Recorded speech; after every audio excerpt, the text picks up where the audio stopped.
जब ये लहुआ नहीं तो फिर क्यों चढ़ते हैं आज अरे तो कोचिंग से जाना चाहिए ना। क्यों नहीं है कोचिंग? क्यों नहीं कोचिंग? अरे तो बस से जाओ ना, बस से जाओ। सर आज एक बार मौका दे दीजिए। नहीं, मौका को हम लोग नहीं देते बिल्कुल भी।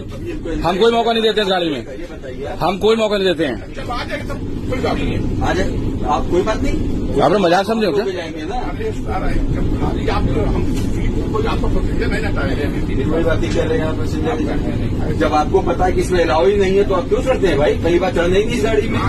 चल इनको खड़ा करिए, बाहर गाड़ी रुक रही है वहां प्रवेश जल्दी फटक से बाहर खड़ा करिए, इनको बाहर खड़ा करिए जल्दी से। क्या नाम है?